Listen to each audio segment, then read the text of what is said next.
Yan, good morning Luzon, Visayas, Mindanao at sa buong mundo sa pang pinagpalang umaga.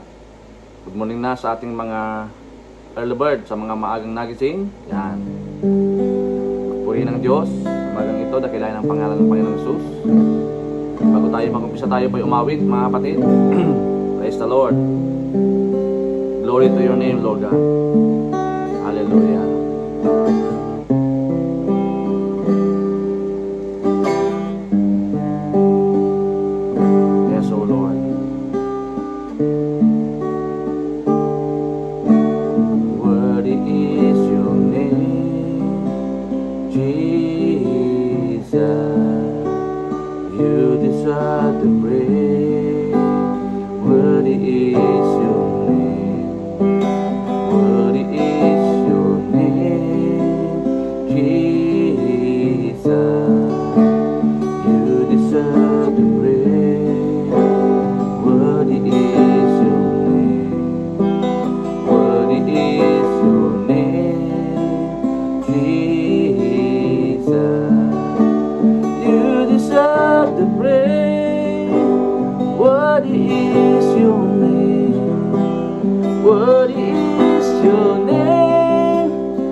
Adoration. Hallelujah. Oh Lord, we praise you, God. Salamat nga po sa umagang ito, Panginoon. Thank you, Lord, for guiding us, Lord, for protecting us, oh Lord, today. Tuloy po namin tinatas, Lord, ang iyong gawain, Panginoon. Ang aming daily devotion, ang aming daily vibrant word, Lord, sa araw po na ito. Maghari po kayo, Panginoon, sa araw na ito, Diyos. Dakilain po ang iyong pangalan, Panginoon, Lord. Hallelujah. Jesus. Thank you, Lord. You deserve the glory. In Jesus' name. Amen. Ayan, good morning na sa bawat isa. Purihin ng Diyos sa umagang ito, mga kapatid. So, ating pong topic sa umagang ito ay about the power of witnessing. The power of witnessing. Sabi po dito sa Romans chapter 1 verse 16, "For I am not ashamed of the gospel or the good news about Christ. It is the power of God at work, saving everyone who believes, the Jew first and also the Gentile." Purihin na po ang pagkabasa ng kanyang dakilang salita sa umagang ito. If salvation is only plan of God to men, He would have taken us automatically to heaven the moment we got saved.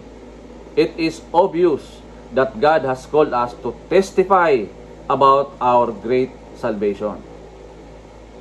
And every Christian is a witness of Jesus. Tanda natin na bawat isang Kristiyano tinanggap ang ating pong Panginoong Hesus, siya po ay witness. Eyewitness of Jesus. Witnessing is a giving a testimony to an actual encounter. Example dyan si Paul, no? Nung na-encounter ni Paul ang ating pong Panginoon doon po sa Damascus, no? Na-witnessan niya, no? Narinig niya yung tinig at doon niya po na-encounter ang ating pong Panginoon. At alam naman natin yung naging buhay ni Paul, no? From Saul to Paul, 'di ba?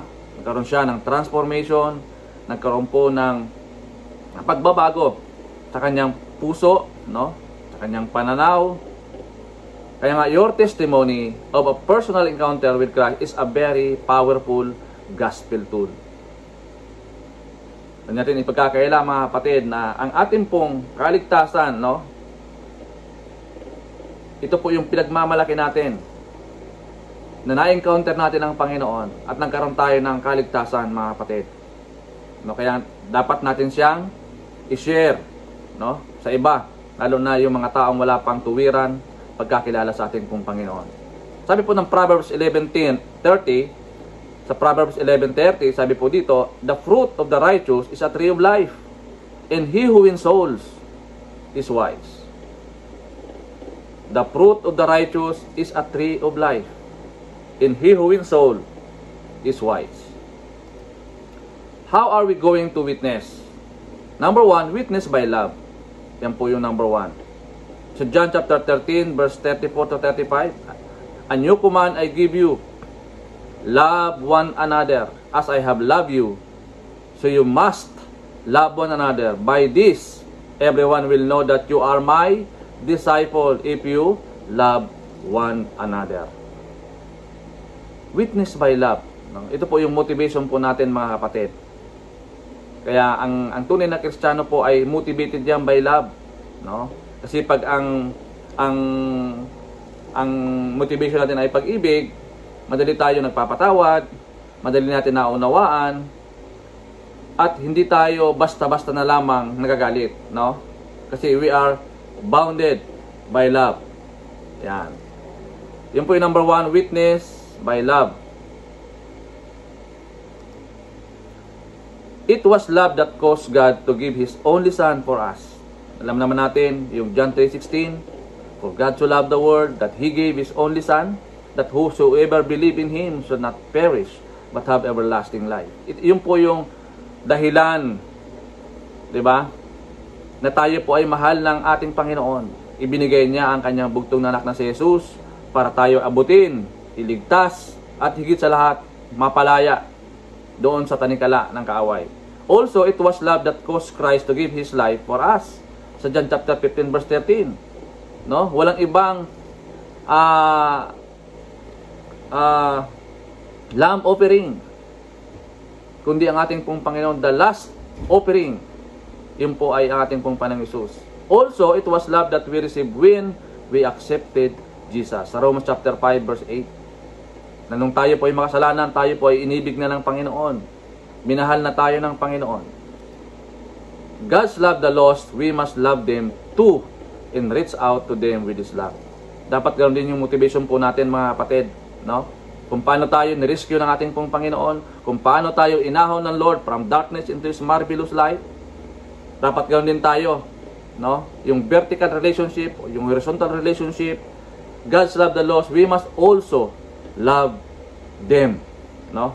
Dapat i-reach out natin sila, mga kapatid, at iparamdam natin yung pag-ibig ni Kristo na nagmumula sa ating pong Panginoon. Number 2, witness by life. Sa 2 Corinthians chapter 3 verse 1 to 3, are we beginning to commend ourselves again? Sabi ni Paul, or do we need, like some people, letters of recommendation to you or from you? You yourself are our letter, written on our hearts, known and read by everyone. You show that you are a letter from Christ. Diba? The result of our ministry, written not with ink but with the Spirit of the living God, not on tablets of stone but on tablets of human hearts. Witness by life.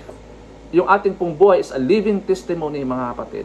Ipamuhay po natin yung pagiging katulad ng ating pong Panginoong Hesus. Makita, sabi nga dito, tayo po ay isang letter, di ba? From Christ. Nakikita.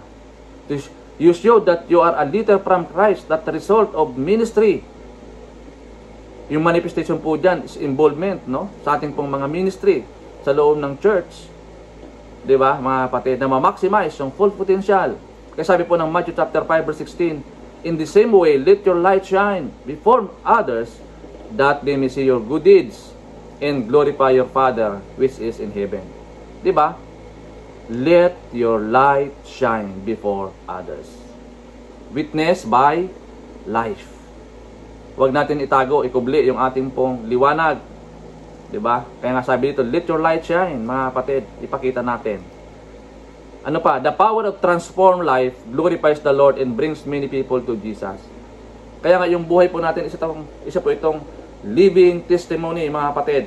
O tinatawag natin na walking Bible. Oo. Kasi yung buhay natin, after na natin tinanggap ating pong Panginoon, nagkaroon po ng transformation niya, ng pagbabago.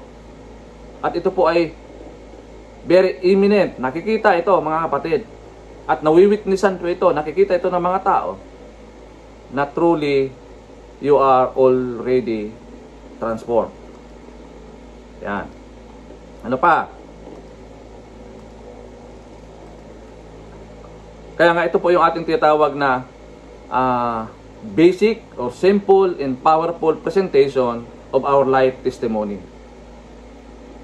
So maganda itong pattern o tanong, no? Tatanong natin. Ito po kasi yung nangyari po kay Apostol Pablo, no, mga kapatid. Ito po minsan yung ating sinusundan, yung kanyang pong conversion. So what life was like before Paul's conversion? Doon sa Acts chapter 26 verse 4 to 11. No, nung di pa po si Pablo ay na-encounter ang Panginoon, alam naman natin yung kanyang track record, yung buhay po niya. Siya po ay terrorist during the time, no? Pinipersecute niya yung mga mananampalataya, mga kapatid. Kung sa panahon natin ngayon, sila po yung mga suicide bomber, no? Yung mga terorista na pinipersecute yung mga Kristiyano. Ganun po si Paul nung siya po ay hindi pa na convert, mga kapatid. So how Paul meet Christ? Ito po naman yung during conversion, yung incident na nangyari po doon sa road to Damascus, sa Acts chapter 26, 12 to 18, mga kapatid. Yung during conversion, ano nangyari? Di ba, nabulag po siya, mga kapatid? So nagkaroon talaga ng intimate encounter na sa Panginoon. Literal, mga kapatid, no? Na talagang binulag siya, no? And after, what life has been after Paul's conversion, after na po siya na-convert, mga kapatid, they are convinced na siya na yung Diyos na na-encounter niya ay totoo. Kaya naman, nangyari po sa kanyang buhay, grabe po yung transformation. No? Siya po ang pinakamaraming naisulat, no? Sa epistles, mga kapatid, na kahit sa prison, no, talagang naroon yung kanyang marubdob. Why? Because talagang genuine encounter yung naranasan niya, mga kapatid. Kaya tayo man po, kailangan natin ng genuine encounter sa Panginoon. Kailangan ma-encounter mo ang Panginoon. Number 3, witness by word. Sa 1 Peter chapter 3 verse 15. Sabi po ng 1 Peter chapter 3 verse 15, but in your heart revere Christ as Lord. Always be prepared to give an answer to everyone who asks you to give the reason for the hope that you have. But do this with gentleness and respect. Ito po yung pangatlo, witness by word. And also, Romans chapter 10 verse 14. Sabi po ni Paul, how then can they call on the one they have not believed in? And how can they believe in the one of whom they have not heard? And how can they hear without someone preaching to them? Kaya kailangan mayroon pong magpipreach, may magpapahayag ng kanyang dakilang salita. The preaching of the gospel brings salvation. Kala natin na kapag patuloy natin ibinabahagi yung mabuting balita, no, sa mga tao, ito ay nagdadala ng kapakinabangan, no? It is the good news. Man who is in sin is destined to go to hell. Ito po yung katatayuan ng tao, no? But it will be transformed. He will live a righteous life and will spend eternity with God. Yan po yung born again, mga kapatid, no? Kailangan ma-born again tayo. Mapalaya tayo dun sa kasalanan at patuloy tayong mamuhay na nanaayon sa nais ng ating pong Panginoon. At the preaching of the gospel brings salvation. Number 1, the power to witness lies not in the manner of presentation or the one of presenting Christ or the right timing or setting. Ito po ay plataforma ng ating pong Panginoon, mga kapatid. Regardless, yung manner natin ng presentation, or even presenting Christ or the right timing or setting. Kaya mahalaga, mga kapatid,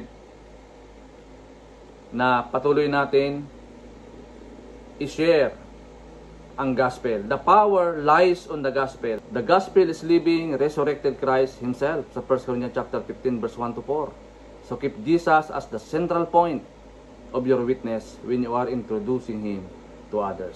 Let us pray that God will give us genuine compassion for the lost. Let us find joy and strength in testifying about the salvation of God.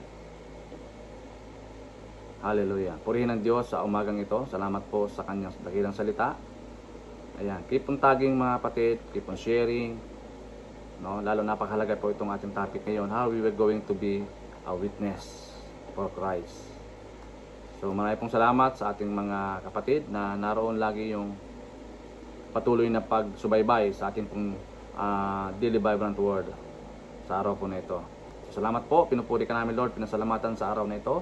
Dalayan ko din po Panginoon sa aking pong mga kapatid na nagdiriwang ng kailang kaarawan, anibersaryo. Lord, pagpalaan niyo po sila, Panginoon. Gabayan po sila, O Diyos. Even Lord, sa aking pong mga kapatid na may mga karamdaman ngayong araw. Lord, ipuin niyo po ang kanyang pong mga katawan, ang kanyang balikat, padalo yung kagalingan nagmumula sa iyo, Lord God. Salamat po, Lord, sa araw po na ito. Declare po namin tagumpay. Make us fruitful and victorious, Lord, sa maghapon na ito. Father, we entrust everything unto you in Jesus' name. Amen and amen. God bless po, mga kapatid, and to God be all the glory.